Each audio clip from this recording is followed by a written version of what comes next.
Bonjour à tous, je suis Gerald Weston, le 22 mars 2020, pour le rapport journalier du monde de demain et de l'Église du Dieu vivant. Dans la vidéo précédente, je mentionnais Jeremy Sultan. Ce journaliste écrit pour la BBC, le Jerusalem Post et d'autres publications à travers le monde. Il décrivait ce qui était la chose la plus importante à faire, selon lui, pendant cette crise du Covid-19. Il s'agissait de garder les enfants éloignés des grands-parents.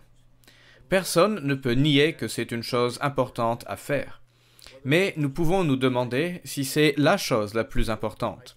Mais je pense qu'il a vu juste, c'est une chose extrêmement importante. Cependant, il y a quelque chose d'encore plus important que nous pouvons faire.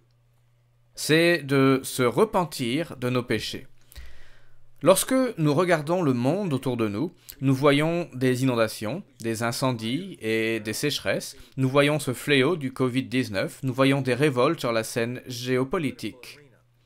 Nous voyons toutes sortes de problèmes qui semblent converger pour apporter une grande crise dans le monde, et ce sera vraiment le cas. Oui, tout cela a été prédit depuis très longtemps. Lorsque nous regardons les Écritures, par exemple, dans Lévitique 26, nous avons souvent mentionné cela et mis l'accent sur ce point. Ici, au verset 3, « Si vous suivez mes lois, si vous gardez mes commandements et les mettez en pratique, je vous enverrai des pluies en leur saison. La terre donnera ses produits, et les arbres des champs donneront leurs fruits. À peine aurez-vous battu le blé que vous toucherez à la vendange. » Puis nous voyons bénédiction après bénédiction pour ceux qui lui obéissent. Il parlait à Israël. Mais Dieu est le même hier, aujourd'hui et pour l'éternité. Dieu ne fait pas de favoritisme, et les nations qui le rejettent en subiront les conséquences. Puis nous lisons au verset 14, « Mais si vous ne m'écoutez point et ne mettez point en pratique tous ces commandements, si vous méprisez mes lois, et si votre âme a en horreur mes ordonnances. » C'est ce qui se passe de nos jours. Pas seulement le fait de négliger les lois de Dieu et de le rejeter de façon passive, mais de rejeter Dieu de façon agressive en méprisant ses commandements. Nous voyons particulièrement cela dans le monde occidental, où les gens haïssent Dieu et tout ce qu'il recommande, pour aller dans la direction exactement opposée. Si vous faites cela, Dieu dit, « Si vous ne pratiquez point tous mes commandements et si vous rompez mon alliance, voici alors ce que je vous ferai. » Nous avons expliqué depuis longtemps que la première chose mentionnée ici était « J'enverrai sur vous la terreur ». Et depuis le 11 septembre 2001, en Amérique, nous voyons combien cela a changé le monde. Chaque fois que vous allez dans un aéroport, vous voyez que le monde est différent après cet événement particulier. À bien des égards, nous fuyons alors que personne ne nous poursuit. Tous les pays dépensent des millions de dollars ou d'euros pour gérer cette menace venant du terrorisme. Notez ce qu'il décrit ensuite. La langueur et la fièvre, qui rendront vos yeux languissants et votre âme souffrante. C'est le point suivant qu'il décrit.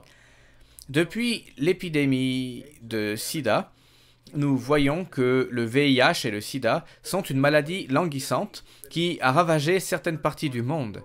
Et maintenant, le monde entier est affecté. C'est le cas ici, aux États-Unis. C'est toujours présent en Australie, au Canada et ailleurs. L'Afrique est dévastée par le VIH et le sida. Et bien entendu, les conséquences sont la destruction du système immunitaire ou son affaiblissement. Puis, un virus comme le Covid-19 arrive et cela a un effet catastrophique. Nous voyons aussi la tuberculose faire un grand retour, suite à la faiblesse du système immunitaire à cause du VIH, du sida et bien d'autres causes. Nous lisons ensuite au verset 18, « Si malgré cela vous ne m'écoutez point, je vous châtierai 7 fois plus pour vos péchés. » Et il dit, « Je briserai l'orgueil de votre force. » En parlant ici des États-Unis et d'autres nations occidentales dans un sens biblique, comme l'explique notre brochure, les États-Unis et la Grande-Bretagne selon la prophétie, et il dit, « Je briserai l'orgueil de votre force. » Nous avons une grande force en Amérique, au Royaume-Uni et dans les autres nations de souche israélite. Nous avons une très grande force, la puissance nucléaire, entre autres. Néanmoins, il dit, je briserai l'orgueil de votre force. Et cela va se produire, mes amis. Cela va avoir lieu sans un repentir de notre part. Ainsi, Dieu nous dit de nous repentir de la Genèse à l'Apocalypse. Nous voyons que nous sommes appelés à nous repentir de nos péchés et à nous tourner vers Dieu. Mais nous n'avons pas obéi aux lois divines. Et cette crise du Covid-19 est la conséquence, je pense que vous le savez, d'avoir consommé des animaux impurs. C'était déjà le cas du SRAS. Nous avons eu la grippe asiatique, celle de Hong Kong. Cela semble venir d'Asie, dans la plupart des cas. Ou bien d'Afrique, comme l'Ebola, lié à la consommation de chauves-souris. La plupart de ces maladies sont liées à la consommation de chauves-souris, mais souvent, il faut que cela passe à travers un cochon pour être génétiquement modifié et transmissible d'humain à humain. Et ce sont des lois physiques que nous avons transgressées, nous pourrions dire. Mais ce sont des lois spirituelles, car nous rejetons Dieu. Cela transgresse les commandements que Dieu nous a donnés il y a très longtemps, afin de préserver notre santé et celle de nos nations, comme nous le voyons maintenant au niveau mondial. Cela ne devrait pas avoir lieu. Et les autres conséquences ne devraient pas avoir lieu. Mais lorsqu'à New York, par exemple, l'Assemblée de l'État fait passer une loi autorisant l'avortement jusqu'à la date de la naissance, beaucoup se réjouissaient et célébraient une telle décision. Et lorsque le gouverneur de la Virginie parle même de détruire la vie d'un enfant après la naissance, c'est ce qui ressort de ses déclarations. Il n'était pas aussi explicite que cela, mais il était suffisamment clair pour savoir de quoi il parlait. Il y a des conséquences pour cela, et Dieu ne va pas tolérer notre rébellion à tout jamais.